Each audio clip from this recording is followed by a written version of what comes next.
Well, it's 5 o'clock. Let's go ahead and have maybe a slow start as we're admitting people via the waiting room. Just a small difference today, as you've noticed, one of the Zoom updates where the waiting room is created, but Kim is diligently admitting people into this steering committee session as you're signing in.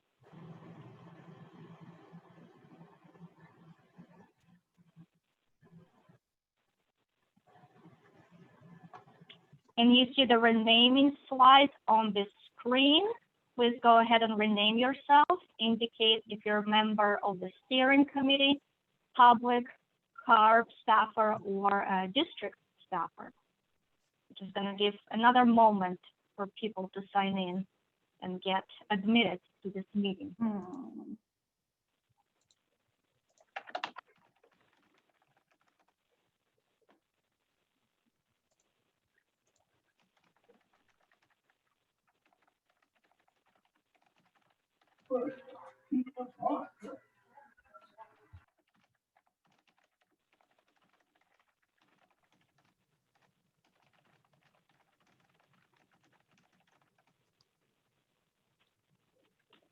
Okay, well, let's go ahead and start since we have a busy agenda today. Good evening. My name is Hannah Stelmakovich, and I am with the Institute for Local Government. I am part of the facilitation team, and my colleagues this evening are Erica and Kim. If you can see them, they're waving at you right now. As always, the ILG team is here to facilitate the conversation, and really our goal is to offer neutral guidance and capture community voices and priorities as we continue to develop SERP for chapter. Before we review the agenda, I'm gonna look at Mari with Air District to ensure that our Spanish-speaking participants are all set. Right now, you're seeing the slide with the Spanish interpretation instructions. On the bottom of your screen, you will see the globe sign, and that's where you can switch to the Spanish channel to hear Spanish simultaneous translation. Also, to hear the translation, you can join the conference line. If your Zoom is not working for some reason, you can join the conference line, and the instructions with the call-in number and the PIN are on the screen. And I'm gonna pass it to Mari to provide the same instructions in Spanish. Hola, muy buenas tardes. Aquí en la pantalla ahorita puede ver usted cómo es que si usted necesita la interpretación en español, por favor está un globo o un logotipo con un círculo o el logotipo de un mundo. Ahí va a decir interpretación y ahí va a oprimir ese botón y allí va a luego seleccionar el idioma español. Y luego también quiere oprimir el botón que dice Mute Original Audio, que viene siendo silenciar audio original. Y así ya va a poder escuchar esta junta o esta reunión en español. En caso de que usted esté en una tableta, es posible que no esté en la pantalla y tenga que oprimir un botón que dice más o more. Y allí en esa opción le va a dar otra vez la información que les di ahorita de que tiene que seleccionar interpretación y luego español y silenciar audio original o Mute Original Audio. También si está teniendo dificultad por Zoom, puede llamar al número de teléfono para escuchar todo en español y ese número de teléfono es el 888-240-3210 y el código de acceso es 655-9628 y luego el signo de número. En caso alguien tiene alguna pregunta que esté en la llamada ahorita en la reunión. ¿Nada? Ok. Gracias. Thank you. Okay, seems like we're all set. Excellent. Okay, let's review our agenda. And for the agenda review, I'm going to pass it to my colleague, Erica.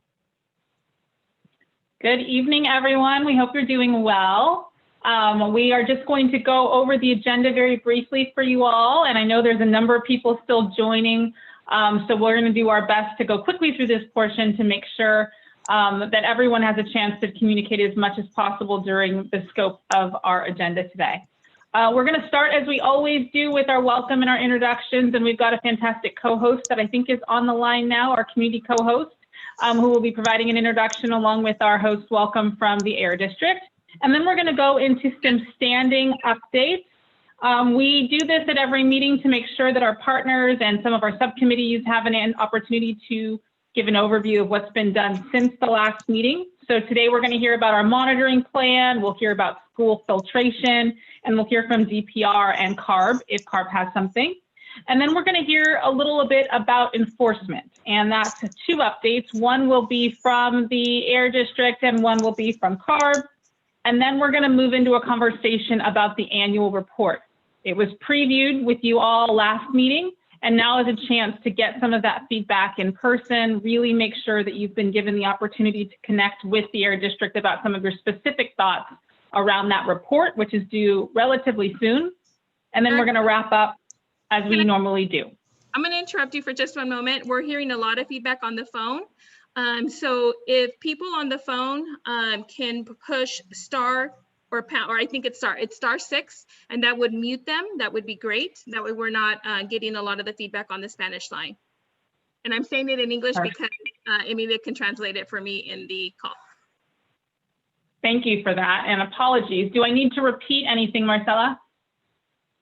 I don't think we do. I think we're okay. Great, thank you. We're not hearing too much of it, hopefully, on the English line, but we definitely want to make sure that we're good on the Spanish line. So I will pass it to Kim, and maybe we'll wait for a green light from those on our Spanish line to make sure that their audio is better.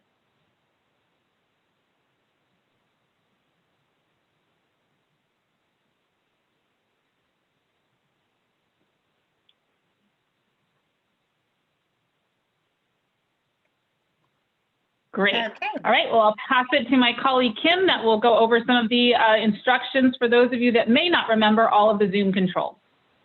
Awesome. Good evening, everybody. It's good to be here with you again. And as you know, we've had many Zoom meetings before, so this is not the first time you've heard this, but we just want to give you a quick reminder. You will see that I and myself and Erica are behind the scenes changing your names. So if you're a member of the CSC, or a resident, please put R or CSC and then your first name and last name. That helps us when we're taking attendance and for the stipend process. If you're a member of CARB or the Air District, please go ahead and label that on your name as well. If you're on the phone or otherwise unable to change your screen, just chat us in the box, let us know. We'll be here to help you and we'll do it for you manually. Please raise your blue hand if you have any questions during a presentation, and we will make sure to call on you. And please use the chat box as much as you would like to. We love to see the activity in there, and those get posted along with your meeting summaries now. But as a friendly reminder, the chat box is not totally private, so just keep it respectful and kind. If you're using a separate device for your Zoom video and phone, you can link the 2 accounts by using your participant number. You just press pound and then the participant number to connect them. But if you're having any trouble, go ahead and chat us privately and we can help you out. This meeting is being recorded and it's also being streamed live on Facebook right now. If you have any technical difficulties, feel free to reach out to myself or Erica via the chat box for support. And we're skipping a verbal roll call. But we want to make sure that you understand the directions for renaming yourself, and it's going to be important for our stipend tracking. So I'm going to go ahead and call on people if I don't have them labeled correctly. And just a reminder that you will be, you'll need to be present for 75% of the meeting to be eligible for the stipend. So I'm going to call out anyone I don't see labeled correctly right now. I see, Kim, I see Mark's iPad. Let's make sure we know who Mark is. Yes, I was just going to say. Can you let us know Mark's iPad?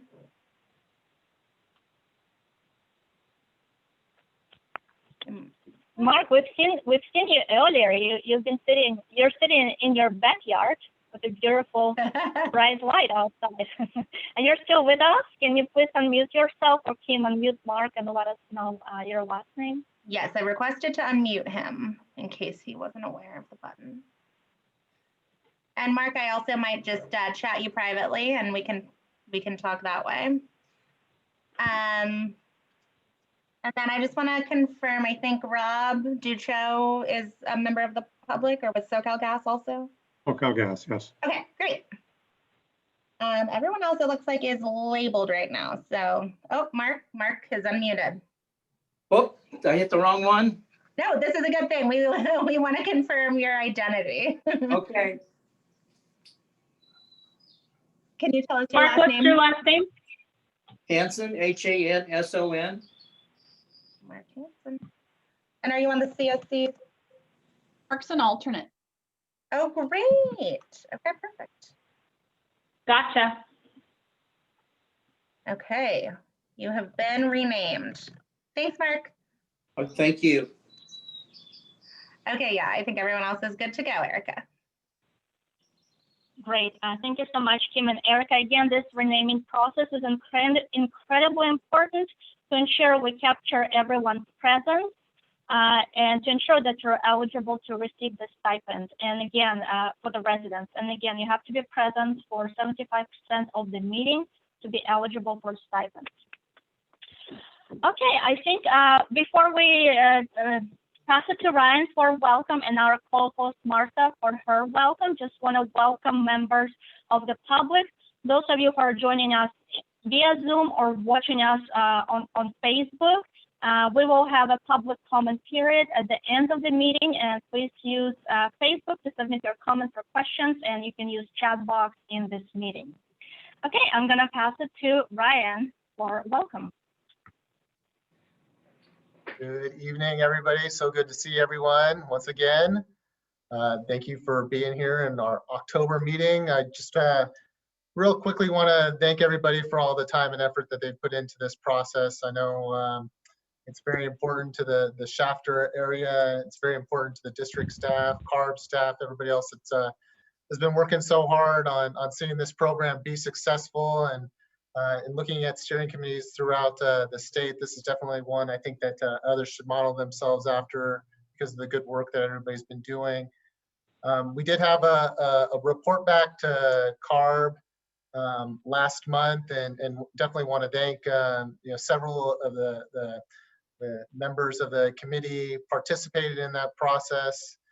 Definitely want to thank Bianca and Dora.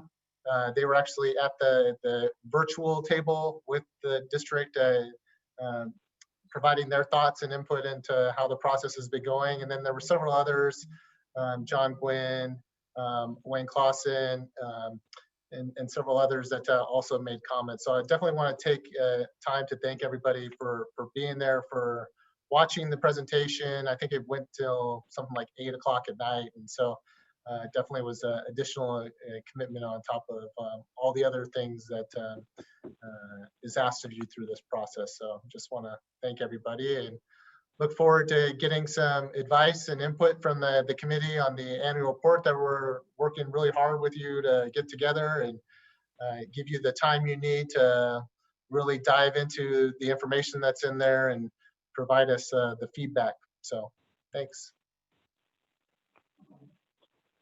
Thanks, Ryan. Okay, so today we have a community co-host, Martha Muyeta. And if you're asking what is this community co-host, well, community co-hosting is always open to these committee members. And if you would like to volunteer to be a community co-host for the next meeting, you're welcome to let us know in the chat box or towards the end of the meeting. What does community co-host do? They participate in the agenda setting, and they help us to lead, co-facilitate this meeting, and let their voices heard. And so it's not only our voice, ILG.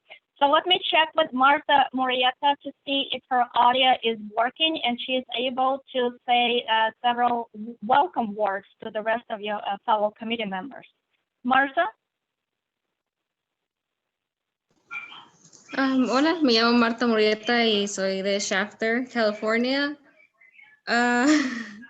Disculpe que nunca había estado en un video chat en Zoom, so I don't know, no sé qué.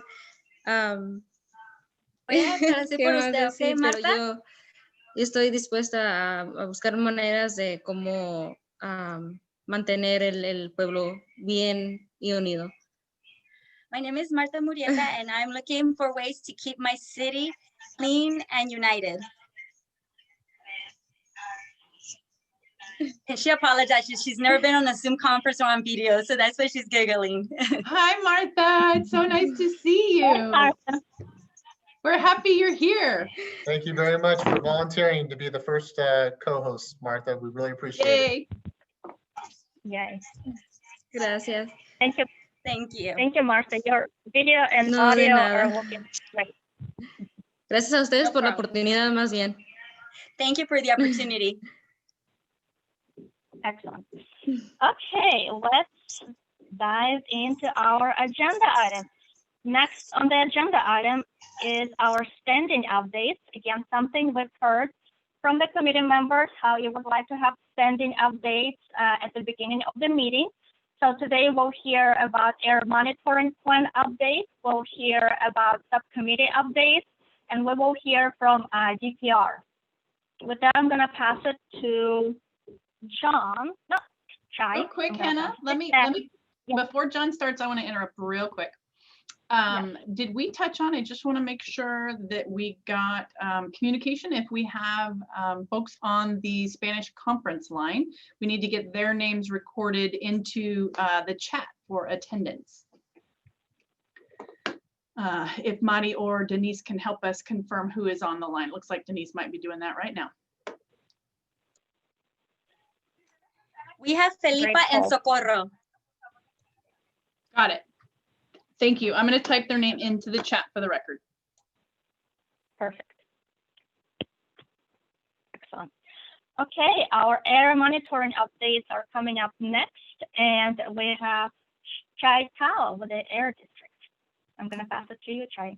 All right, thank you, Hannah, and good evening. Good to see everybody here tonight. I'm just going to give a brief update on the air monitoring efforts here. We're continuing to work with Richland School District on the logistics of installing our air monitoring equipment at the Sequoia Elementary School and also at Golden Oak Elementary. We're planning to have these operational. It's going to take about probably another a few more weeks, maybe in early November, that we can get these up and running. And we're really pleased to get really close to finishing the review, our lease agreement with Chapter Labor Camp. We actually got a signature from them on the lease agreement. So that's going to allow us to begin our logistics of deploying the full trailer in this location. So really excited about that and looking forward to that. And also based on committee feedback, we've started conducting afternoon PM monitoring with the van in the community to balance with the earlier daytime monitoring efforts. On September 2nd, we did a measurement at Golden Oak later in the day at the intersection nearby the school. And we're going to continue to have these layered measurements. In addition, we've also used a van to respond to community concerns. One was at the Mexican colony area during the almond harvesting time period, and we measured there 3 times. One was on August 27th, September 15th, and September 17th. And that data is on the website. And I'll show it to you in a little bit here. In addition to that, we've also just last week monitored at Highway 43 and East Los Angeles Avenue from 1 p.m. to 6 p.m. And that data will be available pretty soon. And that was another site that that the steering committee member had some concern with. So we got that data. In addition to that, there's just a lot of updates on the website as well. So I'm going to share my screen here and kind of help navigate through here so you can see what we have in there. Can everybody see the screen right now? It's a valleyair.org website. Yes. Okay. Yeah. So on the main site here, as you may already know, you click on AB 617. Chai, can you zoom in a little bit on your screen? Oh, on this screen here? Yeah, Let me see if I can. there you go. Okay. All right, once you get to here, then we go to community air monitoring. My My internet's a little bit slower here, so let's see if I can. Oops. You guys scroll over to the side, I think. So people. Yeah, I think it maybe resized and did something here. There we go to Shafter. Okay, we're here. So one thing that we did was we added an additional PM 2.5 data from February to September 2020. CARB's making some updates to their AQView website. So because of that, and some of the data, more recent data are not available on there. So we went ahead and added some of the more recent data to supplement that, and we'll continue to update that portion of it until CARB's completed with their update on their website. In addition to that, we also have the mobile air monitoring van data. That's something that has been a request by the steering committee. And so that data is available here as well. And we'll continue to update that as we get new data into here. In addition to that, we have PM10 air monitoring data from the DMV site. That data is also here, and we'll continue to update that as we get additional data. And our recent community air monitoring report, the quarterly report for the second quarter of 2020 is now up, both English and Spanish here. So when you get some time, please take a look at that. And we're currently working on our, for the third quarter right now.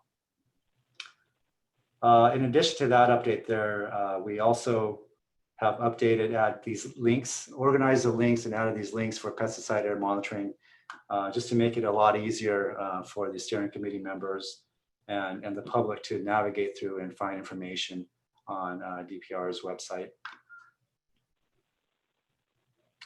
And those are the web updates. And I have one more of the update here. So let me close. Okay, we'll stop the sharing. All right, and then we also had a air monitoring subcommittee meeting on September 22nd. And we received a list of questions from Tom and other committee members, and put together some information to help answer some of those questions. We compared PM10, PM 2.5, and ozone in various locations. We also discussed the results of the air monitoring van data, and asked for feedback, recommendations, and any additional questions. And so for those of you who were not able to make it the presentation is available on the website, so you can go into there and take a look at that. And we can also, we're planning to discuss the follow-up questions in more detail, either in the next upcoming steering committee meetings or potentially a subcommittee meeting. So I think at this time, maybe a good time to get some feedback from all of you if you have any additional questions that you would like to for us to look into or provide some information on. And feel free to speak out, or you can type it in the chat screen, and we can compile and put all of those together.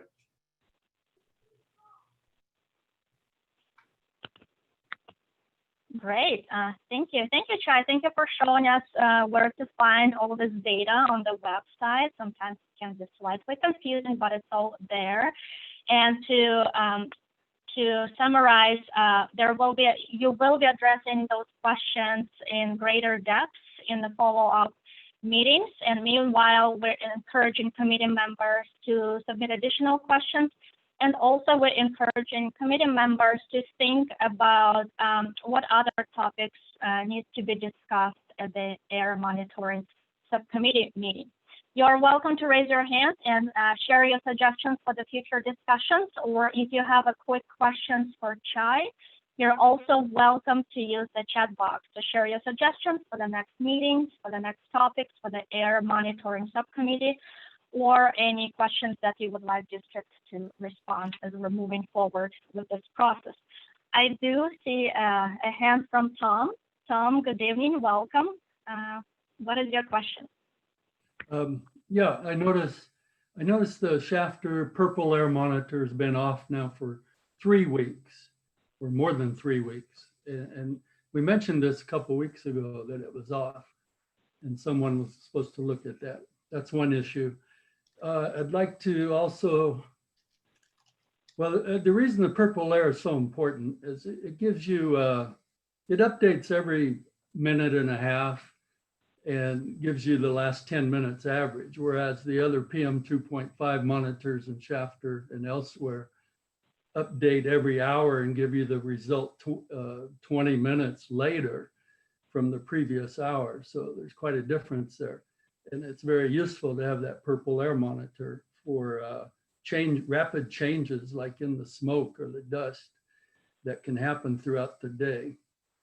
And then the PM10 as well, I'd like to see the, if possible, the data, just like we see for the PM 2.5 monitors in Shafter, you know, every hourly updates with a nice graph.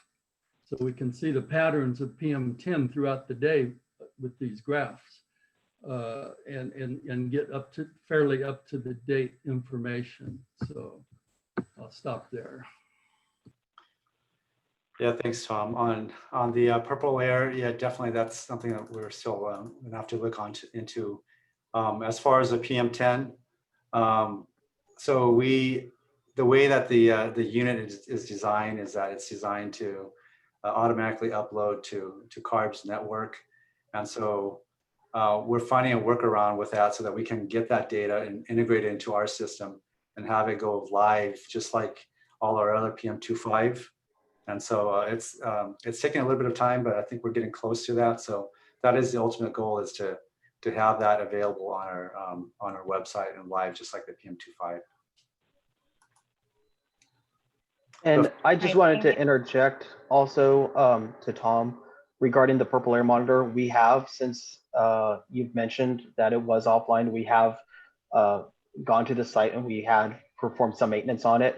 We are still working if the unit is completely dead, or if we are able to get it back alive. So we are still working on to try to get that unit back online, if not replaced. Great. Thank you so much. And thank you, Tom, for bringing this up. It's very important distinction for have more purple air monitoring data. Thank you for pointing this out. Okay, I just want to pause for one moment. I don't see any hands for comments. If you have a question for Chai, or if you have suggestions, what else the district needs to discuss at the air monitoring subcommittee meeting, so the district can understand the breadth of topics and questions and they can prepare for this meeting in advance.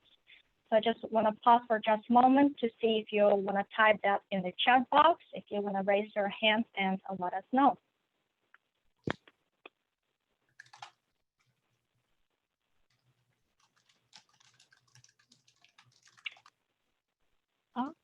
Okay, seeing none, I guess we're gonna move on with our agenda. Next on our agenda, we're gonna hear about subcommittee updates, and Jamie will share those updates. Hi, everyone.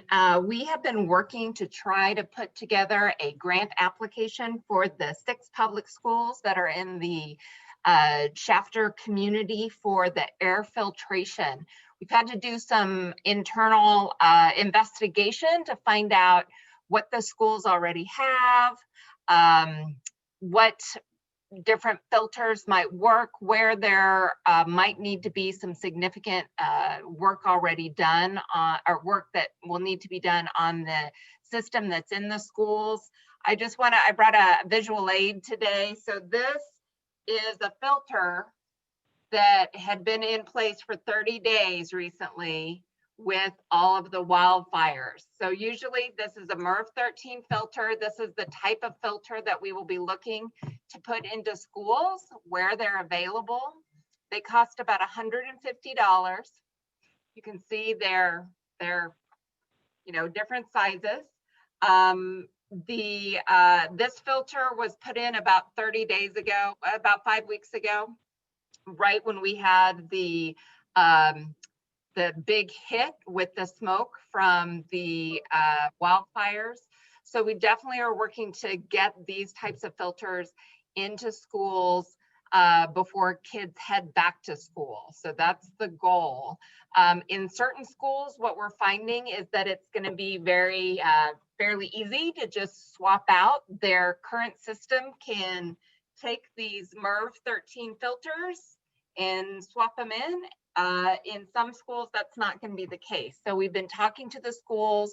We've also been talking to a company that has worked on this type of program in other parts of the state. So hopefully by the next meeting, we'll have a draft of some type of grant agreement to share with you all, grant application to share with you all, that we can then kind of hand deliver and walk each of the schools through to find out what exactly their needs are. So that's where that is. And then we do have electric school buses that have been approved and are coming into the area through an agreement with the Richmond School District. So those are happening as well. And we'll continue to update you. And when we're ready to show a little more information, we'll have the subcommittee meeting again. Great, thank you, Jamie. It looks like the district is making good progress on implementing this measure. I want to circle back to our Spanish-speaking participants on the phone or on the Zoom interpretation line to see if there are any questions or comments, thoughts for Jamie or Chai on air monitoring or subcommittee school filtration. No questions or comments in the conference line. Great, thank you. And looks like in the chat box, someone is saying, I love the visual. Jamie, thank you for surprising us with this visual. And also in the chat box, as you can see, some discussion is happening. And Linda, this is one of the examples where you can ask questions about urban greening or follow up with the foundations in the chat box or any other related questions. And district staff or CARB staff, if you have a question for CARB, will do their best to answer your question. So yes, use the chat box. Okay, I see no hands. We're gonna keep moving along. Next on our standing. Marcella has a comment. Yes, I'm going to actually interrupt because we're hearing a lot of feedback again on the Spanish line. So let me go ahead again. If you guys need to mute or please mute yourself, it would be *5 so that we can go ahead and just hear the interpreting portion of it. Thanks, Erica. I'm still hearing it. Hold on. So if you can please press *5, and that will minimize the audio, or actually you might have a mute button. You can mute your own button on your phone.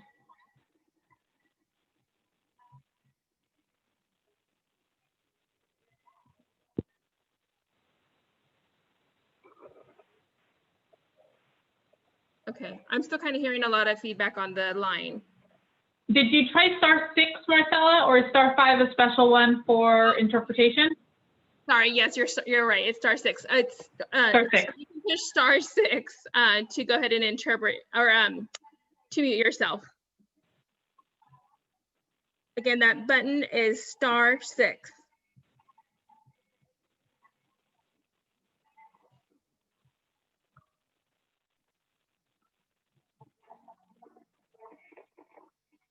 Okay, we're still hearing a lot.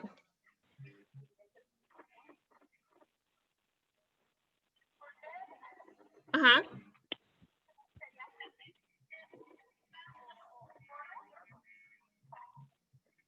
¿Quién es?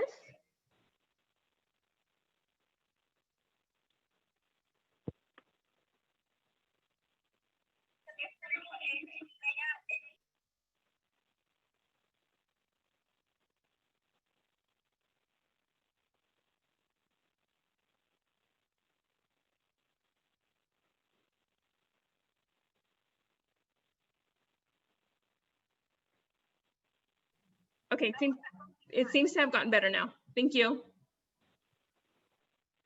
Thanks, Marty. Maricela. Learning how to navigate those technicalities on Zoom and the phone, and we're still learning. We're still in that phase, and that's totally okay. Thank you for your patience. Okay, next on our standing agenda, standing updates agenda item is update from Department of Pesticides Regulation. I'm gonna pass it to Min. Min is here with us. Min. Hey, good evening, actually, everybody. So yeah, this is Min Pham, the Air Program Manager from DPR. Just wanted to give a brief update. If you were around our neck of the woods, last week on Friday, our Assistant Director Nan Singhasam Aman, he usually speaks here, presented at the scientific review panel regarding our mitigation, the 1,3-D mitigation pilot. So he presented a couple of details and plans moving forward with that. From my wheelhouse, since I do quite a bit of the coordinating, we've been working heavily with growers, applicators in the different regions to identify areas that we can do the pilot program. So we're still looking for volunteers, but we're in heavy conversation with a lot of the people involved currently. As far as more specific things to the Shafter region, I think the last go around we had talked about our pesticide air monitoring database, our results database. We had just updated Shafter results, I believe the end of September. So that data goes through the first half of the year. Our data is coming in a little bit faster now for our ambient air monitoring. So we're able to update it. We're planning to update it probably the end of this month, middle of next month again. And that should give us a couple more months of results from the Shafter monitoring site that we have there in Shafter. Outside of that, there's not much else going on that I'm aware of. A lot of logistical things, getting the 1,3-D pilot program off the ground and going. We have quite a few commitments throughout the Central Valley to test out a couple of other items regarding applications and methods and all that good stuff. But I don't have anything in the Shafter region as of right now. So with that, I can field any questions that anybody may have. Pretty general update at this point. Great. Thank you for that quick update, and thank you for circling back on some of the action items from the previous subcommittee meetings. Any questions for me? Oh, Tom, I see your hand. Please go ahead. Yeah, I have one question. The high readings for 1,3-D last January in Shafter, is there any explanation of what went wrong? I'm assuming the application wasn't done properly, as was the case in the earlier very high readings. So has the DPR analyzed what happened last January in Shafter to make sure that it hopefully doesn't happen again? So thank you, Tom. Just to address that, so a couple of things. Yeah, we did see a higher than normal application spike during the January month. However, that was in the realm of 20 ppb, whereas the acute threshold is 110 ppb. So it's well below the actual indicated threshold. So we are looking into it because of the fact that it's a little bit lower than we would like it to be. It's a little bit difficult to identify specifically where it is, but we are doing internal looks to see if we can identify if anything had gone wrong. At this point, we don't have any evidence of a bad application or anything like that. And we're trying to figure out if it is that, and we're in discussions with the local CACs and our internal team to kind of do internal investigations. Also, I want to say that my team also looked at a lot of PUR usage reports, and everything looked, PUR being pesticide use reporting, which is mandatory for this pesticide, for the 1,3-D, and we didn't see anything out of normal, unusual. So that's another thing that we're looking into. Great, thank you. Any questions, comments from our Spanish-speaking participants? No questions or comments on the conference line.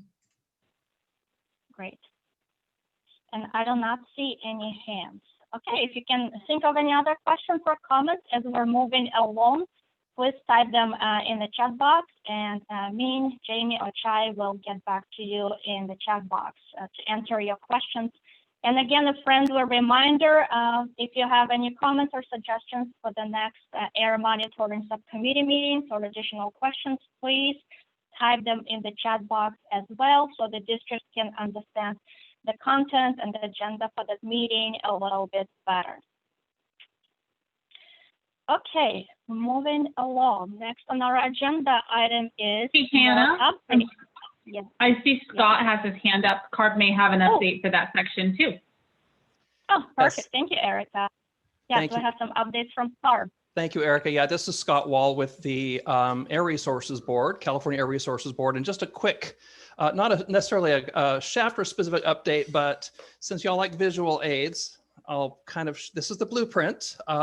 This is the guidance document that basically sets out all the things related to AB 617, the community emissions reductions programs, the air monitoring programs. And this document is actually going through a pretty thorough process of receiving being looked at for updates from the Assembly Bill 617 consultation group. And so I just wanted to let you all know that there's a subcommittee that in the last meeting, they brainstormed kind of topics, if you will, general topics that should be looked at for updates in the blueprint based upon the first year learnings.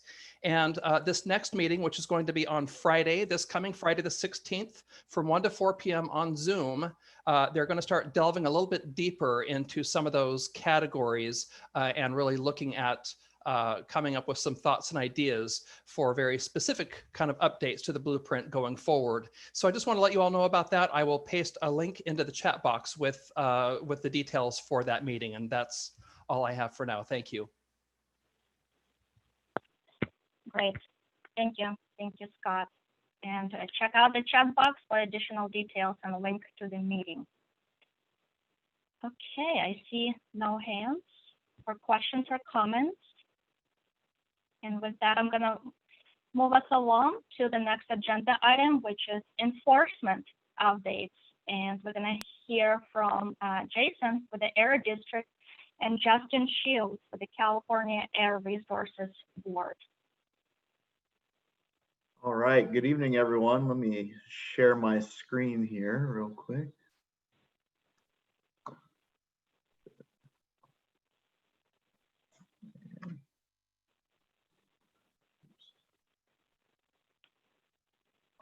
Okay, everybody see the presentation?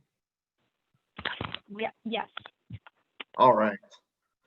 Well, good evening, everyone. My name is Jason Lawler. I'm a compliance manager with the Valley Air District, and I'm going to give everyone another update on some of our enforcement activities that have been going on in the Shafter community. I think this is about the third update that we've given to the committee since we started implementing some of these measures back at the start of the year. So some of this will probably be a little bit of a repeat, but again, this is just kind of an update on kind of where we're at in implementing these and you know, what we've been doing for the last few months. So just to kind of recap the enforcement measures that the district is responsible for in the SERP. There were about 5 of them. So we have the enhanced enforcement of the wood burning curtailments, enhanced enforcement to reduce illegal burning of residential waste, enhanced enforcement of the statewide anti-idling regulation, enhanced inspection frequency of stationary sources, and then the pilot testing program for conducting self-inspections at gasoline stations. And I'll go into a little more detail on each of these, starting with our enforcement of wood burning curtailments.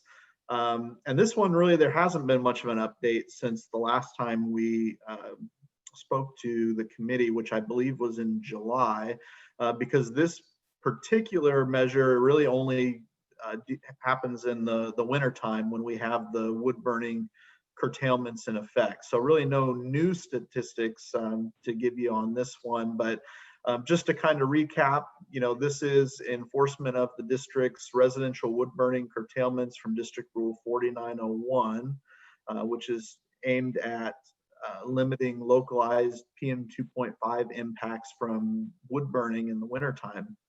So this would be fireplace burning and also outdoor wood burning devices, so like fire pits. The curtailment season, or the check before you burn season, is in effect every year from November 1st through the end of February. And what we committed to in the SERP was that on each day that a curtailment is declared in Kern County, we would do we committed to 4 hours of enforcement within the Shafter community. So during the 2019-2020 season, we already have completed 1 year of this, doing the 4 hours of enforcement on each of those declared curtailment days. We did find a handful of violations last year, and here's kind of an overview of where some of those were located, or actually all of them. So some feedback from the committee as we kind of go through this tonight. Feel free to post in the chat, or if you want to mention some, we'll open it up for comments and questions at the end. But if there are any additional locations, other than where we've already been, kind of doing our enforcement that maybe we're not aware of, that you might want to point out to us to kind of take into consideration this upcoming year, because we are less than a month away from the start of the next curtailment season. So it'll be upon us very soon. So feel free to post those comments in the chat if you have any recommendations for us, areas to look at that you've noticed violations in the wintertime. So next is the enforcement of our illegal burning rules. So that's District Rule 4103 and also the California Code of Regulations 93-113, which deals with burn barrels. And these are to limit the potential for localized PM 2.5 and also toxic impacts from illegal burning of residential waste. Our inspectors committed to conducting targeted enforcement efforts and we've done that in each of the first 3 quarters of 2020. I don't have all the numbers added up yet for the 3rd quarter, but going back and looking at the first 2 quarters of 2020, we, in addition to our surveillance, responded to 7 public complaints that were related to open burning, and found a total of 12 violations. And so again, we ask, kind of if the CSC has any feedback for us, additional locations besides, where we've been finding some violations in the past. If there's other areas that maybe we're not aware of where burning tends to occur, that we can look into, feel free to post those in the chat or mention them to us at the end. Or you can always, we'll talk at the end of the presentation here. I'll provide a little more information on kind of how to report complaints. So, and another thing too, when it comes to burning, not just locations, but also if there's particular times a day when burning is more prevalent at some of these locations, that's also good information for us to have as well. Because maybe we're out there doing, enforcement in the right areas, but we're not there at the right time of day. So those kinds of, tips and feedback can be helpful to us as well. So next up is our enhanced enforcement of the statewide anti-idling regulation. The district is doing enforcement on this in partnership with CARB. This is actually the state's regulation, but we do enforcement as well on this to enforce the anti-idling regulation for heavy-duty diesel trucks to reduce localized PM 2.5 and toxic air quality impacts. Our district inspectors, again, we've committed to doing targeted enforcements each quarter in the Shafter community, and we've been doing that so far the first 3 quarters of 2020. And we've primarily been focusing around industry where truck traffic is more frequent, and kind of base that on some of the previous feedback that we've gotten from the community, different sources to go out and visit when we do this. And what we're finding is actually, a lot of the trucks that we're seeing out there nowadays, most of them have the clean idle stickers on them. So, that's something to keep in mind too with that regulation is, not all idling is prohibited in the regulation. There are cases where idling is sometimes allowed. So, we do go out and investigate all of these areas. And what we're finding is a lot of these trucks do have the clean idle stickers. Now that doesn't always get them out of, the regulation. There are still some limitations on that, particularly within 100 feet of a residential area is considered restricted zone. So even with that clean idle sticker, if they're within 100 feet of a residential area, they're still not supposed to be idling for more than 5 minutes. So again, if there's additional feedback that you guys have for us, some areas that we haven't been hitting on, or again, times of day when trucks are more likely to be idling at these locations, we appreciate all of that feedback that you guys can provide us. For our stationary sources, back when we adopted the SERP, the district agreed to increase the frequency of our inspections at all of the permitted facilities within the Shafter community that had had an emissions violation within the last 3 years. And this is, to limit potential for localized air quality impacts due to failure to comply with emission standards or violations by some of these sources. So those facilities that had the increased frequency due to past violations are now on a twice per year inspection frequency, and they'll remain on a twice per year frequency until they've gone at least 4 consecutive inspections without any emission violations. So over the first half of 2020, we've done a good number of inspections in the community due to that increased frequency. And, we have found, a few additional violations, but, overall, we're seeing a good percentage of compliance within the community.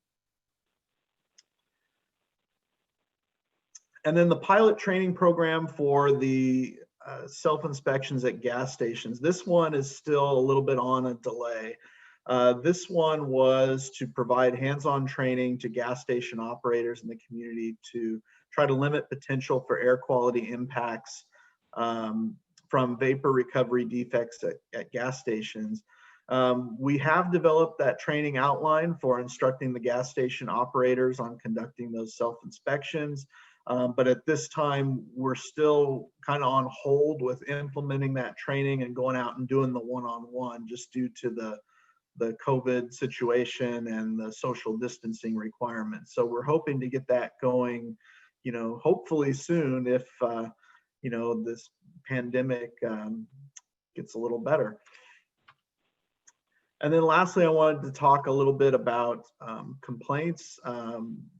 We always welcome anyone in the community. If you see an air pollution complaint, feel free to report that to us. There's a number of different ways that you can report a complaint. First of all, we have a 1-800 number available, and there are actually 2 different complaint lines. There's an English complaint line as well as a Spanish complaint line. And our inspectors have access to translators 24 hours a day, 7 days a week. So You know, if you want to report a complaint in English or in Spanish, you can do that. You can also report a complaint through the district's website at valleyair.org, or you can report a complaint through the district's mobile app. And during the first half of 2020, we responded to 12 different complaints that were submitted by you know, members of the community within the Shafter community. And those were for, you know, various things, including open burning, fugitive dust, odors, and unpermitted equipment. When you're submitting complaints, things that are particularly helpful for us is definitely try to report the complaint immediately if at all possible. It definitely helps us if we can get someone out there right away while the complaint is still occurring. The other thing that's particularly helpful for our inspectors is to the extent that you can, try to find, you know, the actual location where it's coming. You know, a lot of times with burn violations, you know, if you know, we have an actual address, even if the burn's not still occurring when we get there, you know, if we have the address, sometimes we can still find, you know, where it was, and, you know, find evidence of burning and be able to follow up with the, you know, residents or property owners and provide them education on the district's rules and regulations. Whereas, you know, if we just have kind of a general area, it makes it a lot more difficult for us to try to pinpoint and locate where it was coming from if it's no longer occurring. So those are the two biggest things, you know, to help our inspection staff out when reporting complaints. I think at this point, we'll open it up to any questions or comments, or feel free to post comments in the chat as well. Great. Thank you, Jason, for providing an update on the targeted enforcement and showing the map where the enforcement is taking place. The chat box has been active as you were presenting, and some of the questions were already addressed in the chat box, and I assume are being translated in Spanish as we speak. For those of you who haven't seen the questions in the chat box, one of them was whether this burn violations for agriculture or residential, and Rand replied that it's both. We've heard from Gustava and Tom to have a more detailed list with data of these violations, and the district replied that more detailed data in the lists are coming. Any other questions or comments for Jason? Yeah, I can provide a little bit more detail on the burning violations. So mentioned in the presentation, there were 11 violations that were found in the first half of the year. So out of those, I believe there was a mix. Some was agricultural and some was residential. And I think at least one of those was a burn barrel violation as well. Yeah, by my count, there were 2 that involved farming operations, and then the rest were burning of waste materials at residences and businesses.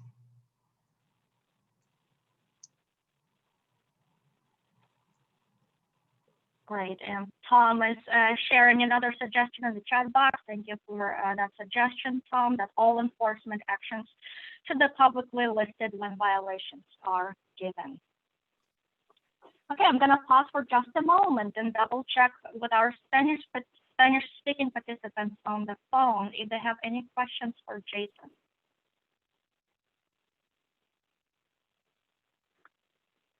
No questions or comments on the conference line.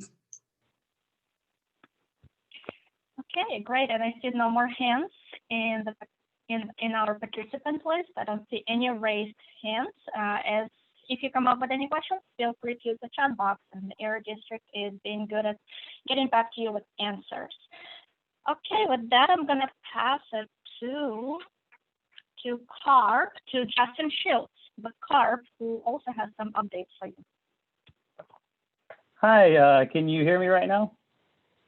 Yes, we can hear you. We can hear you well, Justin. All right, and can you see my screen? Yes, and what we can see on this screen is the contact information.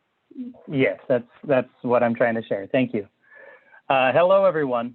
My name is Justin Shields, and I work for the Community Outreach and Enforcement section in CARB's Enforcement Division. I wanted to take the time I have tonight to go over with you what we did earlier this year, what we are planning to do before the end of the year, and to ask you for your feedback about if you, the community, feels this is the appropriate direction for CARB to take. To begin, I wanted to talk about the no idling signs CARB has available. These signs were designed with Caltrans to be able to be posted on public roads. These signs can act as a deterrent for heavy-duty diesel trucks from idling where they are not allowed. If the community or another agency sees value in getting these signs posted, please let me know where you feel they would have the most impact. If this is something the community wants, then I will reach out to the city and begin discussions to provide them with no idling signs free of charge. As we discussed at one of the previous meetings, CARB staff have been conducting idling sweeps in the community. In March, CARB brainstormed and tried to identify a way to further enhance enforcement of these idling sweeps. What we ended up doing was enhancing the idling sweeps to also look at heavy-duty diesel trucks to determine compliance not only with CARB's idling regulations, but also with CARB's truck and bus regulations and the Transportation Refrigeration Unit regulations, also known as TRU. What this entails is that as CARB staff drive around looking for illegally idling trucks, staff would also take down license plate and TRU identification numbers. From there, we performed desk audits to determine if these units were compliant. If a truck or TRU were determined to be potentially non-compliant, CARB would prepare to audit the fleet. This process can take some time, but I do believe this allows us to be as thorough as possible investigating trucks in the community. CARB has a specific strategy in the enforcement plan section of the CERT. In summary, this strategy states that CARB sees our portion of the enforcement plan as a living document and that we will update our strategies based upon input from the community. If diesel enforcement sweeps are something that you would like us to continue doing, then we will update our strategies to include this. In addition, CARB is committed to finding ways to work with other agencies. If another agency or even a community member submits TRU identification numbers and or license plate information from heavy-duty diesel trucks, CARB staff will look into the compliance of these units. On the screen, you can see my contact information. If another agency or community member would like to cooperate with CARB in further enhancing enforcement, feel free to give me a call or send me an email. If the community member only speaks Spanish, I can have interpretation available. The previous time CARB performed a diesel enforcement sweep was in March of this year. We found no illegally idling vehicles and collected information on 53 heavy-duty diesel trucks, 4 TRUs, and 1 piece of off-road equipment. From our investigations, we have not found any non-compliant trucks or TRUs, and we are still looking into 1 TRU that is pending compliance verification. CARB will be back in Shafter before the end of the year. And I want to forfeit the rest of my time because I want to hear from you, the community, about where you think CARB staff should be looking for trucks in the community. And if you think that expanding idling sweeps to include audits for other CARB regulations is the appropriate direction that we should be going in. If you do not have an opportunity to make a comment or suggestion during the next portion of the agenda, I want you to feel free to put your message in the chat box or contact me, and I will be sure to collect and share your comments and feedback with the Diesel Enforcement Program staff. For those of you on the phone, my email is Justin, Justin, .shields, SHIELDS, @arb.ca.gov. And my phone number is 916-229-0399. I want to thank you for giving me this time. If you have any questions regarding CARB's presentation, I believe now is the time to ask. Great. Thank you so much, Justin, for sharing a little update about work that CARB is doing. Any initial thoughts, ideas that you would like to share with Justin, or questions for him?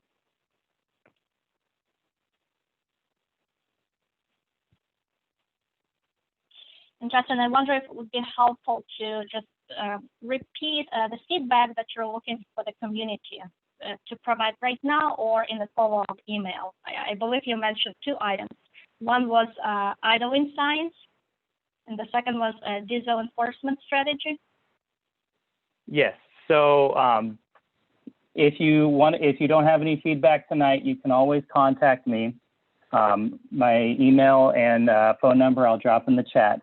And the feedback that we're looking for is no idling signs. And these are signs that we can post on the public road with in partnership with the city. And these act as a deterrent for idling vehicles. And then the other item that we would like feedback on would be for diesel enforcement strategies. And if you would like to see the idling sweeps that CARBs are working on to be expanded to where we also perform desk audits for the collected TRU and license plate information. So this could be collected by another agency or even a community member. And those are the 2 items of feedback that we'd be looking for tonight. Great. Thank you for clarifying. Any initial thoughts, comments, or questions for Justin? You can raise your hand or just wave at me if you would like to speak. And raising hands is not working for some reason. We are going to have a Spanish comment right now. Just a moment.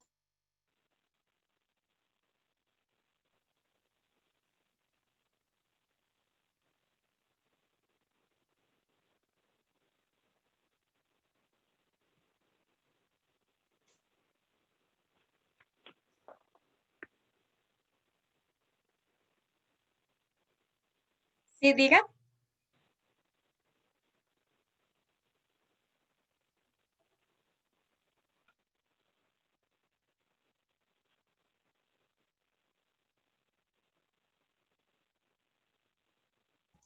Sounds like we don't have any comments or questions. Thanks, Marisol. Okay.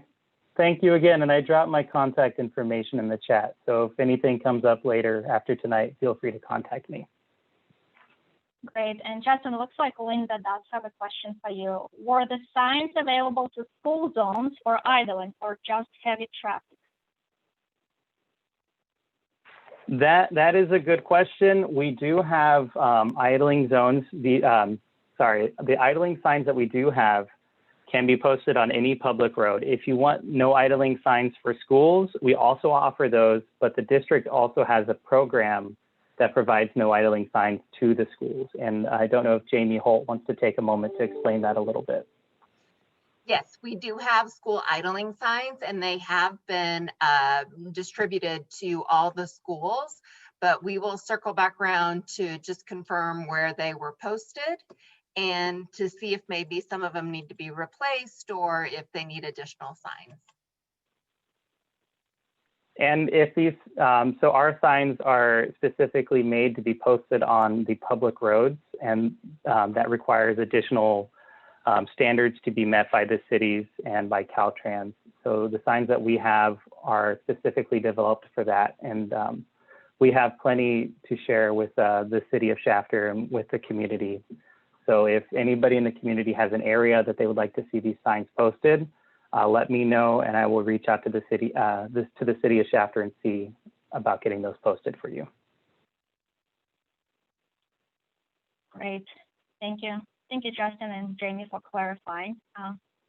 Any other last questions before we move on to the next agenda item, which is annual progress report?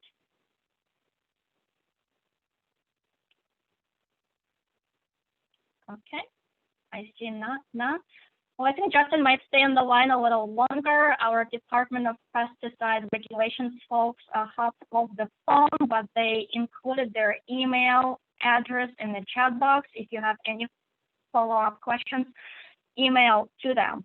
again, kind of the action items from this agenda item is that CARB and the district are asking you to be very participatory and share your feedback and input on locations and times for enforcement of wood burning, waste burning, and idling, and for the district, and feedback to CARB and ideas on no idling signs and diesel enforcement strategy. And thank you for translating those questions in Spanish. Okay, moving on. Next on our agenda item is discussion of annual report. For those of you who attended our last meeting, the district has presented the draft of the annual progress report that's going to be submitted to CARB and that to the Area District Board. Hearing from the committee that you need time in advance to have plenty of time to provide the comments and suggestions on this report. The district asks you to take 4 weeks to share your suggestions and provide the comments. For those of you who haven't chance to attend last meeting, this report encompasses 6 months of work, of SERP implementation work that the district and this committee have been doing. And again, we're asking you, the committee members, to participate and share your comments and feedback on this report. And this is what you asked the district to do. So today we're gonna go over the report one more time. If you haven't had a chance to provide your comments or feedback to the district, today is another opportunity for you folks to share your thoughts via the chat box or share your thoughts, comments verbally, and the district will give you a little bit more time to provide your feedback and input after this meeting as well. Also, last meeting, we asked you if you need a physical copy of the report. We asked you to type your name in the chat box so the district can mail the physical copy of the report to the participants. Our Spanish-speaking participants received the physical version of the report, and the rest of the participants had a link to the report online. If you still would like to receive a physical copy of the report, of the progress report, please type your name in the chat box and the district will email you the packet. And again, this is a participatory, I cannot pronounce that word. This is the process where we would like you to participate, and we would want to make sure that it's easier and convenient for you to participate, whether you need a physical copy of the report or a little bit extra time to comment on this report. So just please let the district know what else can the district do so that it's easier for you to participate, to provide your feedback and comments and suggestions. Jamie will go over the report one more time. Our Spanish-speaking participants have a physical copy of the report. And again, if you need a physical copy of English version, drop your name in the chat box. With that, I'm gonna pass it to Jamie. Good evening, everyone. So back at the beginning of September, we presented the annual report for the Shafter AB 617 community. We've provided a link to everyone. You can review it online. We did mail hard copies of the Spanish version out to our Spanish speakers. To be honest, we haven't gotten a lot of feedback. So either you're waiting to the last minute or you are okay with what we have put in the report. We did get a handful of comments at the last meeting, most of which were from Tom Franz, and we have noted those. And when we update the report with all of the comments, those comments will be noted, included, and changes made where appropriate.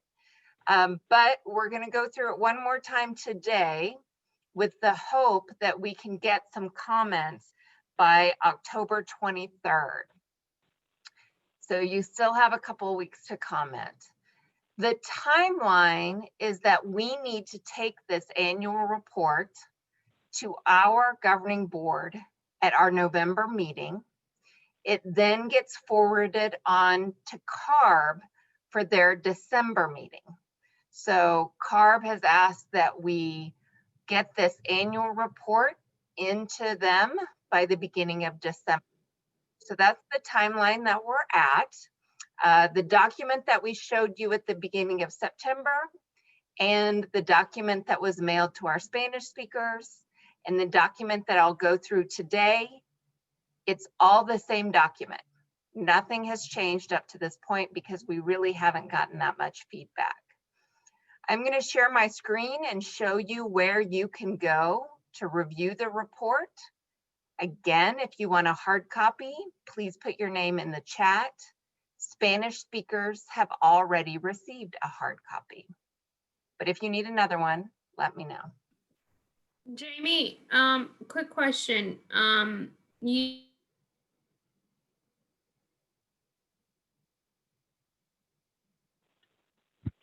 Bianca, I think your internet is not letting you to participate.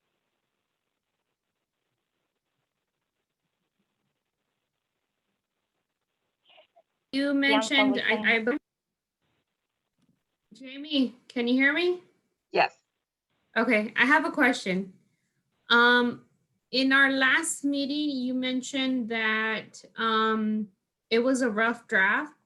Have you added any changes at this point, or is it still in the rough drafts style that you sent out? It's a rough draft, and what I meant by that comment is that none of you had seen it, and we wanted to allow ample time for the community to comment on it. Rough draft as in there had been no community input on it. So our plan is to get community input and then to have a second draft for you at the November meeting so that then we can hopefully get approval from this community at the steering committee at the November meeting, because at that point there will have been 2 months for commenting on it, and then so we can take it to our board in November.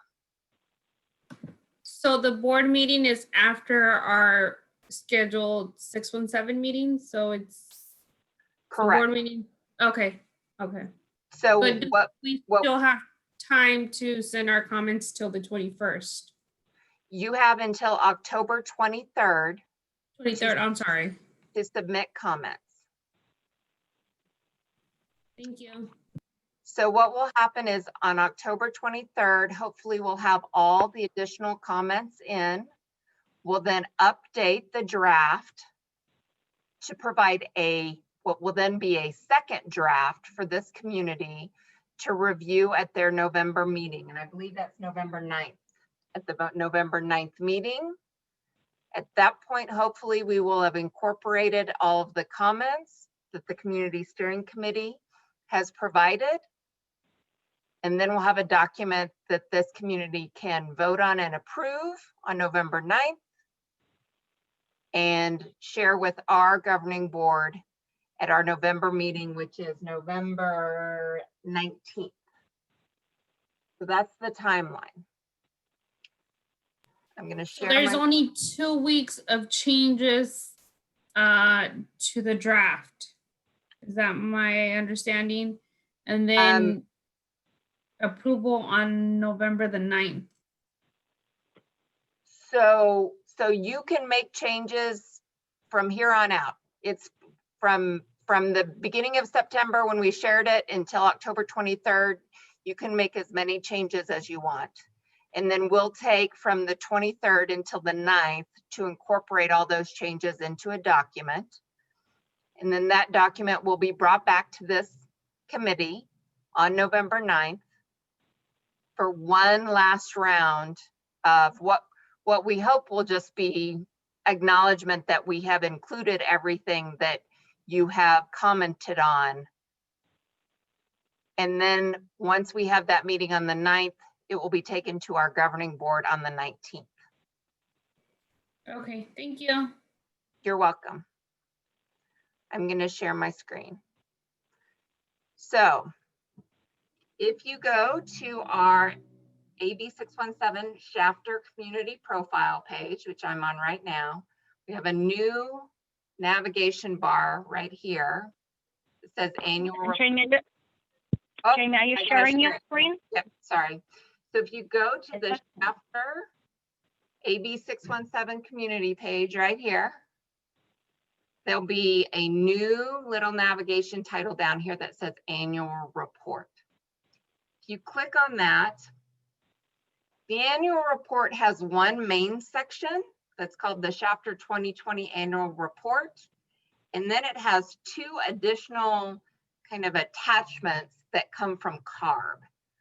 We would love it if you would review all of those. So all three of them have information. Some of them are really short, like the CARB regulation one, I think is just 3 pages, but some of them are longer. For all 3 documents, there is both an English and a Spanish. Again, Spanish speakers have already received hard copies in the mail back before the September meeting. So they've had them for about a month. But if you need another copy, let us know and we can get you one. I want to go into the biggest document, which is the Shafter 2020 annual report. I'm going to go into the English version, but we, as I said, you can follow along with the hard copies of the Spanish versions, which have been sent out. We start with just some background and a little executive summary. I know Tom Franz mentioned at the last meeting that some of this he thought we would maybe cut out. So that's definitely something we're looking into. And then just a little bit of background, a little overview of the community, looking at the boundary. I know Tom mentioned that we need to not say proposed boundary. It is the boundary, it's not the proposed boundary. Jamie, do you mind zooming in on the document just a little bit more? Yep. Thank you.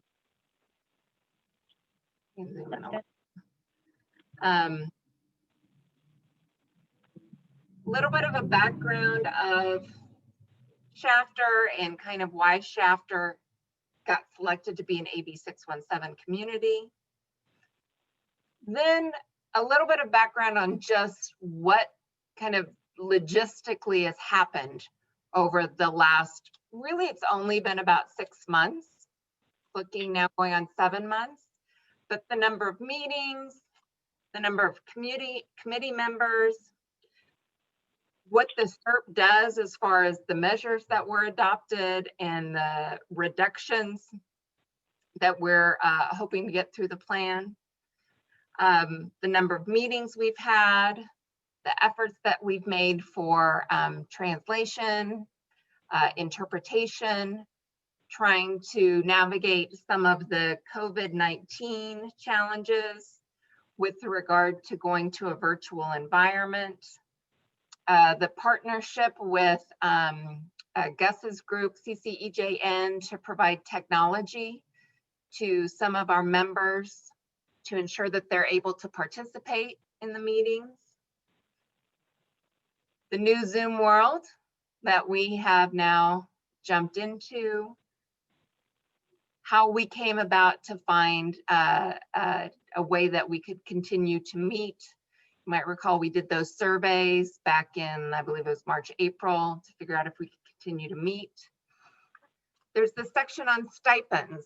So that's looking at the value of especially our resident participation and how the community came forward and said we would really like to get stipends, how CARB started the process, and then our governing board came in and finally approved the process.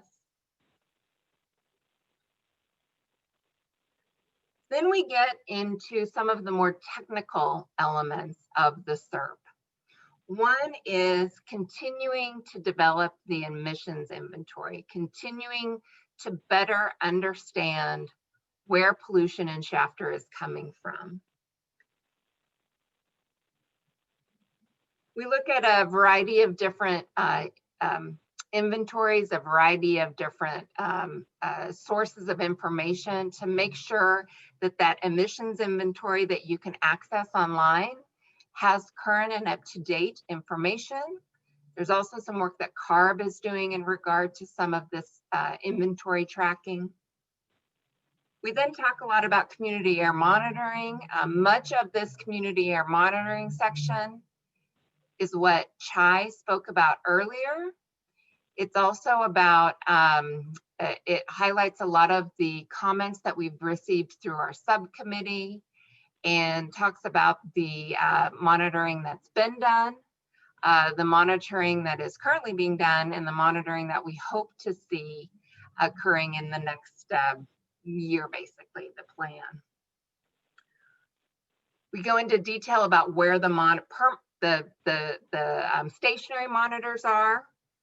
And then we talk about the different locations that they're at. And then some of the places where we're taking the monitoring van, the routes of the monitoring van, and how we're getting that information and using it to get some trend data. Tom, I think, has communicated well the importance of that trend data, and then has, as unique seasons kind of impact that trend. We then talk about the pesticide monitoring and the commitment from DPR to continue to have pesticide monitoring in the Shafter area. We talk about what we've actually seen. These are some charts that we've showed at our past meetings, but they just kind of show where the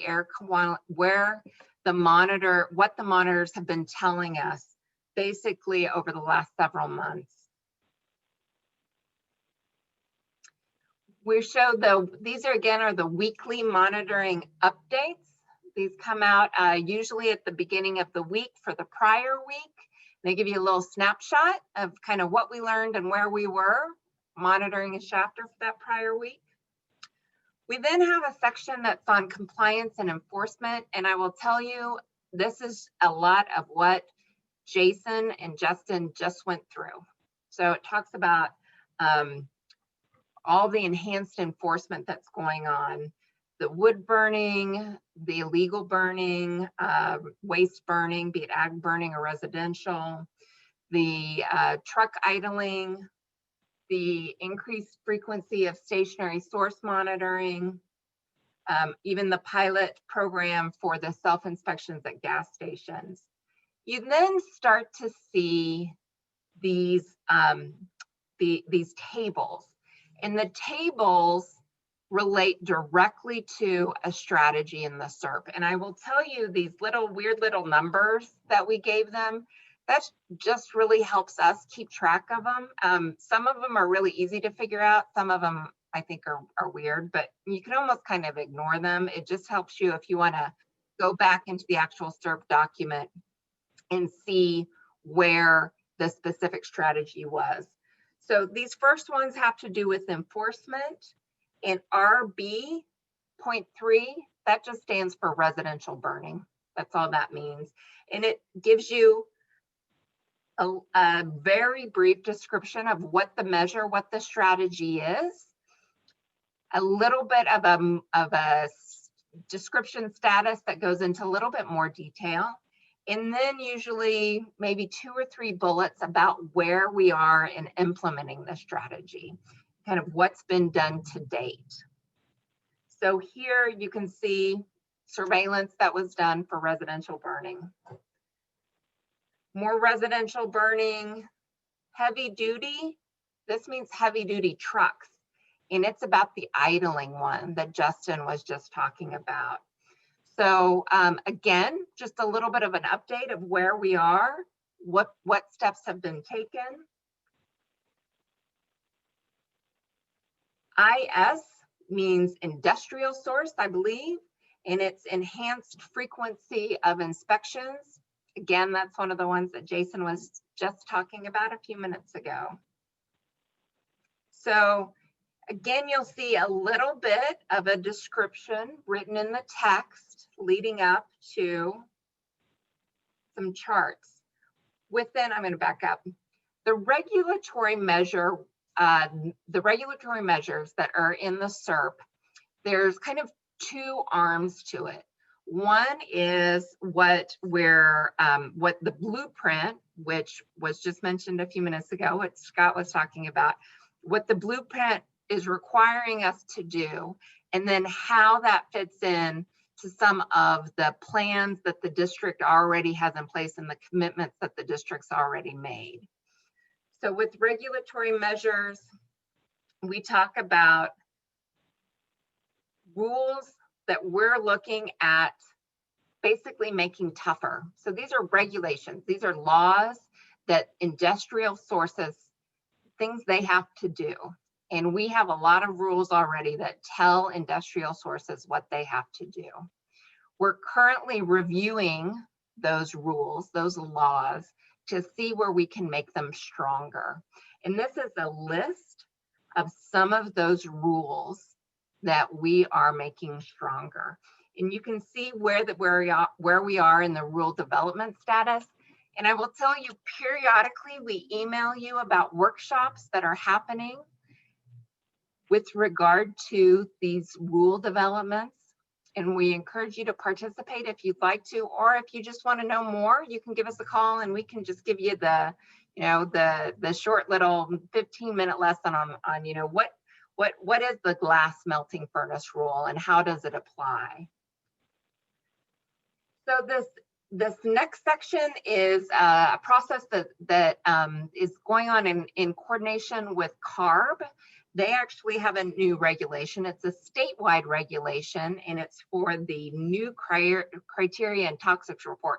What does that mean? That's just a lot of big words. At its core, it's just a list of who's polluting. That's the most basic way to put it. It is something that CARB is reviewing to see if there's a way that they can better communicate this list. And we are partnering with them. They are actually going through a process. I think it's this particular regulation is going to be before their board in November, but it just helps us get a clearer and better understanding of what these industrial sources are and what they're putting into our air. That's a process that's gone on, and we have district staff very involved and CARB staff very involved in all of that. This next one we've talked about before. It continues to be a little bit of a head scratcher, but within that blueprint document, we are required to make sure that we adopt what's called best available retrofit control technologies. That means that we, as in the district, as in the community, as in the valley, that we make sure that whatever technology is out there to reduce pollution, that we require that pollution to be in use in the valley for an industrial sources.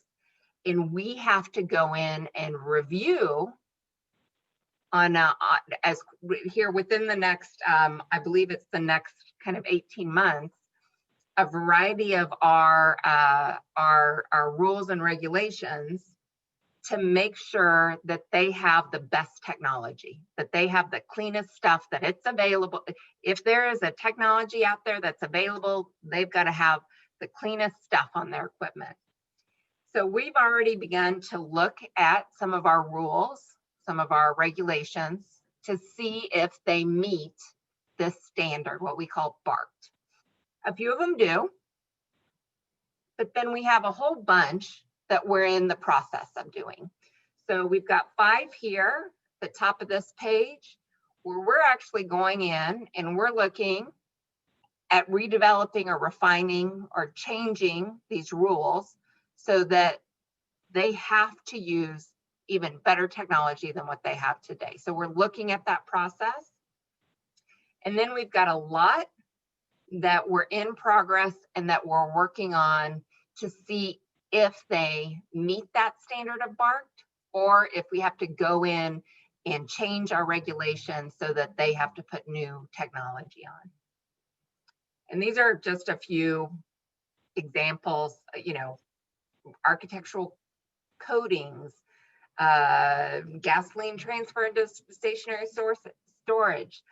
If you want to learn more about BART, we can talk to you for hours about it, but this gives you just a little bit of an overview on where we are in meeting that requirement that's in the blueprint.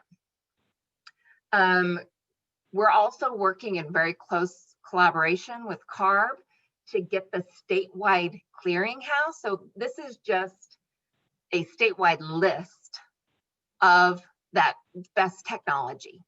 So CARB, we're involved with bi-weekly telephone calls with CARB. We make sure that we understand where they are, and eventually this will be a technology clearinghouse, a web page that has everything on it. You can actually link to it from this page right here, but it continues to be further developed.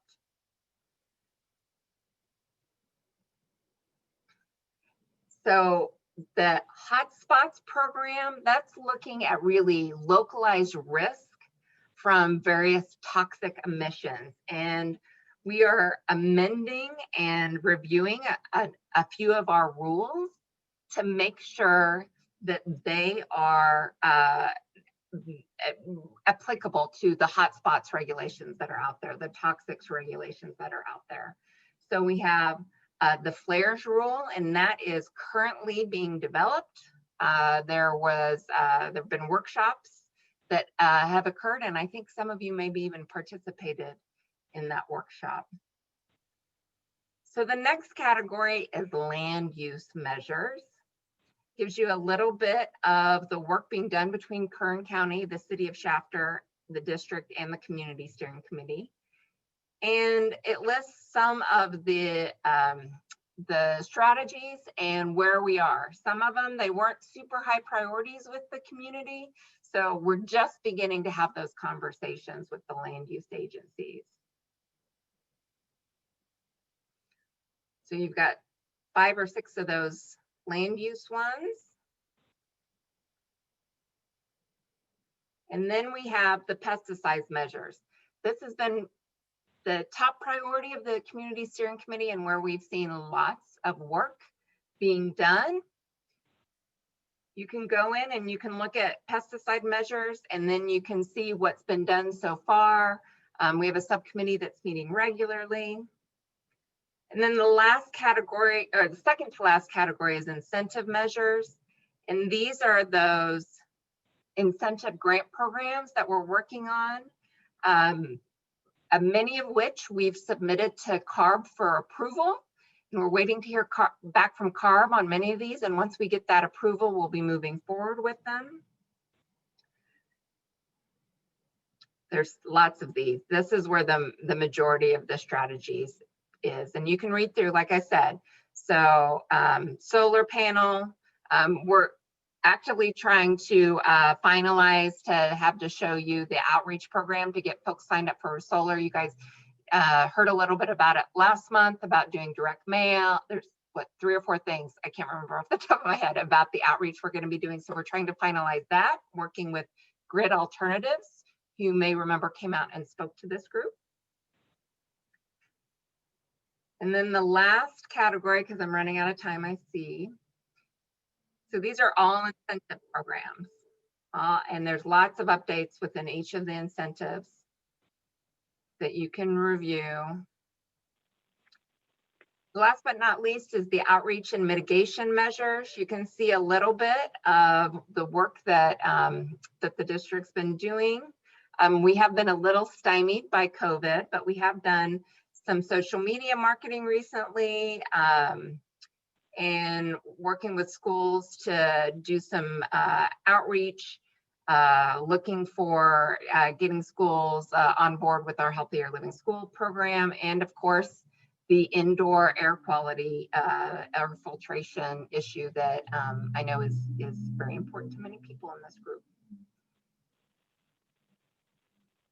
Outreach strategies, and I think that is almost it. So, so within each of these strategies, there are metrics within the SERP to track where we are. And most of those metrics are touched on or dealt with in each of the write-ups above. So with that, that is the draft annual report. So again, any comments? I'm going to stop sharing my screen. Any comments or questions that you guys have, we're happy to take them right now. You can email us directly. We'll send out a reminder email probably tomorrow telling you guys that we need your feedback, but we really need that feedback by October 23rd. And with that, I'll open it up to questions or comments. Great. Thank you, Jamie, for walking us again through this report. It seems like it's very comprehensive. It's a lot. I personally counted 12 sections. And Jamie, correct me if I'm wrong, but the district is welcoming your comments on the entire report or on separate sections if it's easier for you. The good place to start is summary. Just read the summary, see if there's any initial thoughts or feedback you would like to share. Pick and choose several sections that speaks the most to you. Jamie mentioned pesticides measures is priority for this committee, but whatever works for you. And if it's easier for you just to give a call to the district and share your verbal questions, sometimes it's just so much easier than typing another email or working with the document. I think Air District welcomes your phone calls as well to provide this verbal comments. And I see Jamie nodding. I do see a hand from Karen. Karen Buckley. Yes, hello, everybody. This is Karen Buckley with CARB. I just wanted to clarify something or add to what Jamie was talking about with regard to the November board meeting.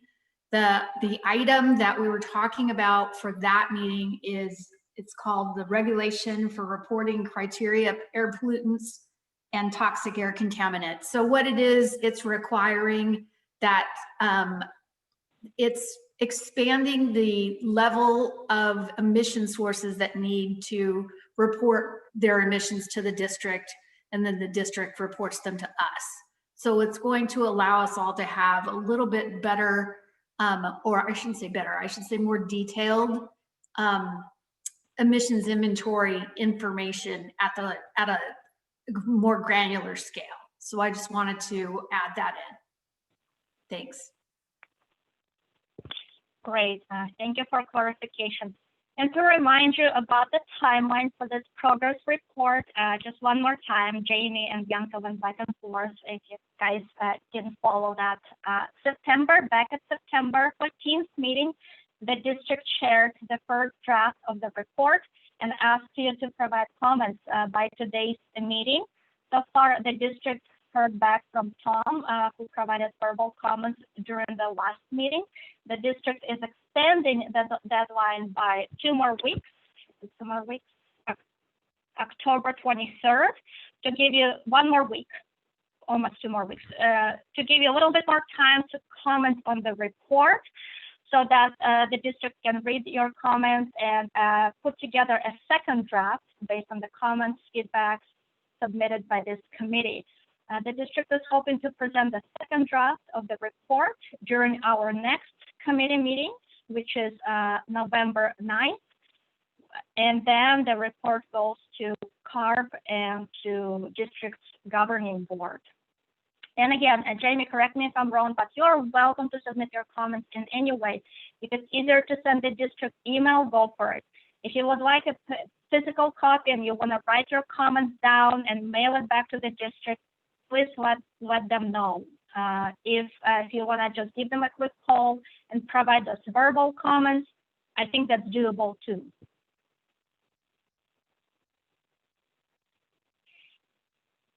Okay, and I've seen some discussion on the signs. Keep going, this is excellent. Thank you guys for giving Justin suggestions.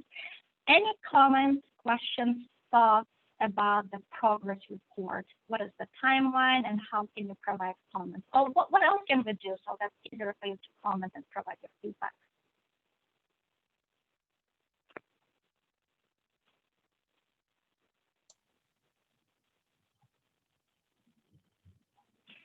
Anyone on the phone, Spanish-speaking participants?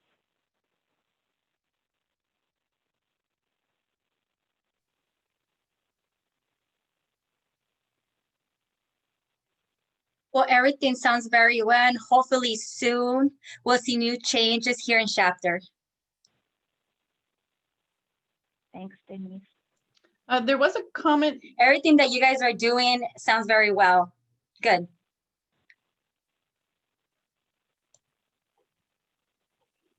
Justin, are the idling signs bilingual? Did you say that? I'm sorry if we didn't catch it. Hi, yeah, so the ones that are geared toward the heavy duty diesel vehicles, those are only in English. The other signs that I mentioned about in the chat, which are geared towards more of the passenger vehicles, currently I only have English signs. We are looking to get signs in Spanish as well, but with COVID-19 and PIA kind of being slowed down, we have not received those yet. Cool. Let us know when you do. I will. Okay. It seems like we're asking you a lot this meeting. We're asking you to provide your feedback and comments on times and locations for enforcement measures and share that with the district. Looks like Justin from CARB is getting some of the data already, qualitative data from you. And again, the district is asking your comments, feedback, suggestions on the progress report. This is all the process is all about that. We're working together with this committee and moving forward with committee comments, feedbacks, and suggestions, and incorporating that in the process as we continue to implement the SERP.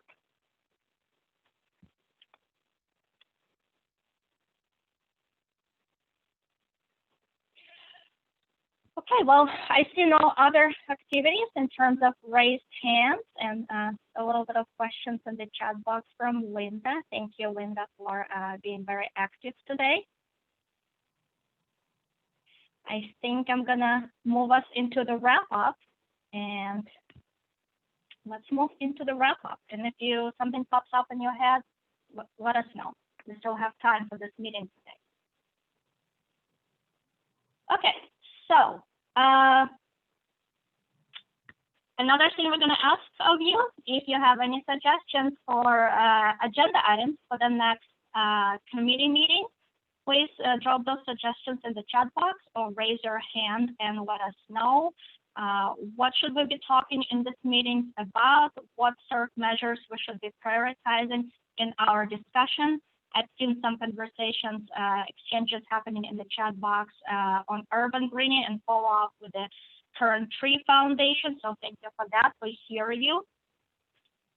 And before we move into quick updates about the stipend, Ryan has a hand. Oh. Thanks, Hannah. I just wanted to talk real briefly, and it was talked about in our subcommittee meeting, and Dora Hernandez, provided some, was contacting us pretty regularly, letting us know about the impacts that the almond harvest was having on the residents of La Colonia.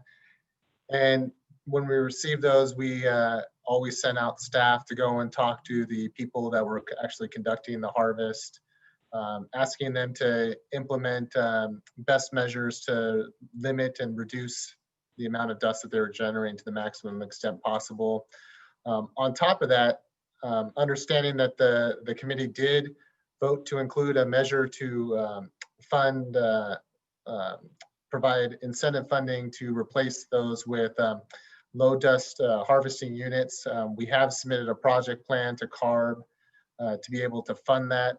So when we were actually talking with the farmers, some of the information that we were giving them, we were talking to them about the possibility of the incentive program, getting the contact information. So that way, once that funding, that ability to fund that equipment is approved by CARB, we'll be going back out to those people and communicating that to them and asking them to take that opportunity to replace that equipment with low dust equipment. So I just wanted to give the committee an update on that item, and thank Dora for reaching out to us and keeping us updated on what was going on.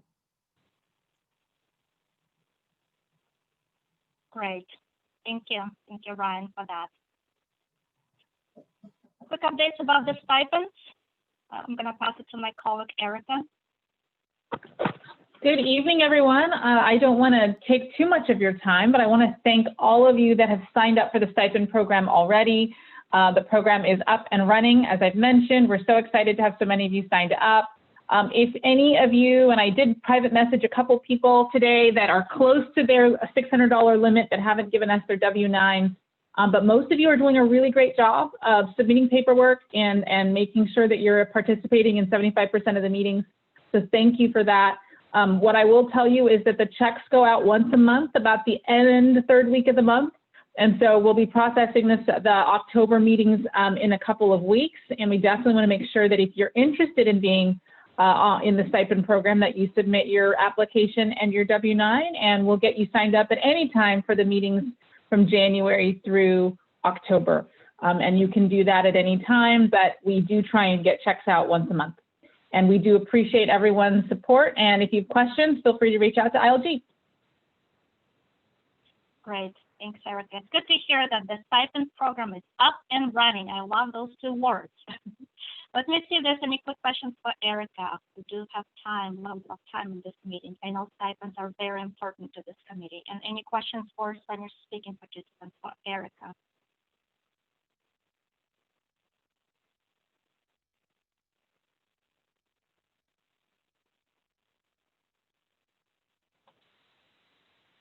So far, so good. I'll stay on the line and I'll answer any questions that I do see in the chat anytime. Great. I'm going to circle back to Martha. Martha, are you still with us? Do you have any final thoughts you would like to share with your fellow committee members? And it's hard to see all the videos, so I don't know if Martha is still with us. She's on the move, so I'm not sure if she can hear you. She looks like she's out walking in her community. She looks great. Martha, thank you. ¿Sí me oyen? ¿Sí me Can you oyen? hear me? Yes. Can you guys hear me? We can. See? Yes. Oh, yeah. I'm going to work, walking to work. So, yes, it's nice outside. But I'm still here. Martha, no, thank you so much. not at the moment, but I will next time. Our next meeting, I will. Thank you. Thanks, Martha. Thank you. No, ustedes. I love the dedication. She's going to work, but she's still on this call. That's just beautiful. Okay, let's move to the public comments part of the agenda. Members of the public who are joining us via Zoom, any questions or comments? And Heather, do we have anything on Facebook? Hello, we do not. Okay. Nothing on the Facebook. Members of the public, you're welcome to unmute yourself. Those of you who are on Zoom. Do you have any questions or comments?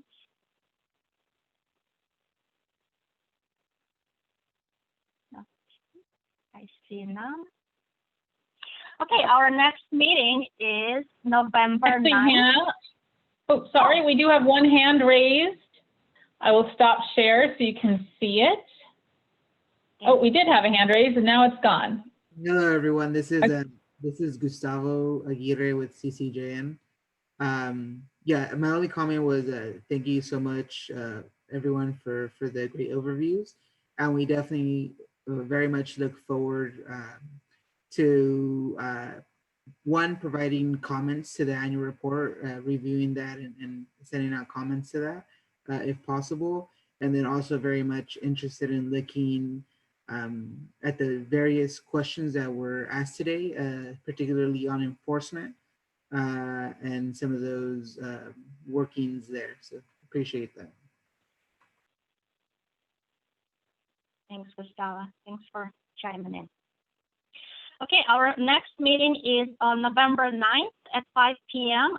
Via Zoom. We asked you for a lot of feedback today, so hopefully you will have an opportunity to participate and share that feedback and input with the district. Anyone else have something for the greater good of the group? Otherwise, we're going to end this meeting 5 minutes earlier, which is totally fine because sometimes they stay a little longer. There is one question in the chat from Martha. She's asking if we need to, or do you want to leave a comment on the online page? I don't know if Martha, you can clarify that question. Do you mean a question regarding the report?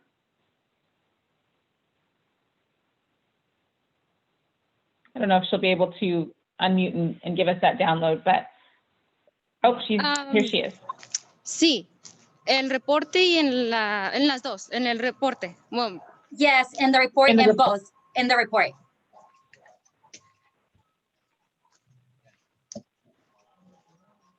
Sí, en ambos. I think they'll take your. She's, I think, asking us where she would need to put that input for if she has any comments. Who does she provide that to? She can, anyone. ¿En dónde y si quieren o si podemos o es lo que. Where do you want it? Like, or ocupan, can we? más bien. Or where, or do you guys need it? In other words,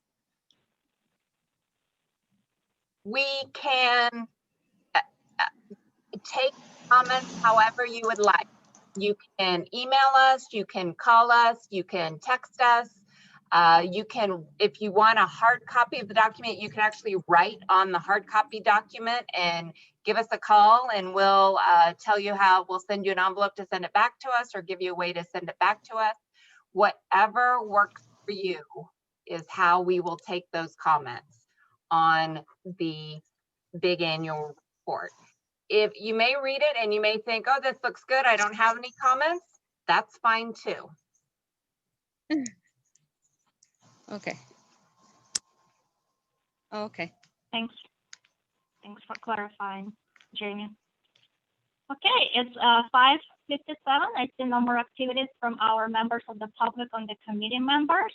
Thank you so much for joining us tonight. Martha, thank you so much for co-hosting. You're a very dedicated steering committee member. I love it. Let's give Martha a round of applause, everyone. And we'll look forward to your comments. And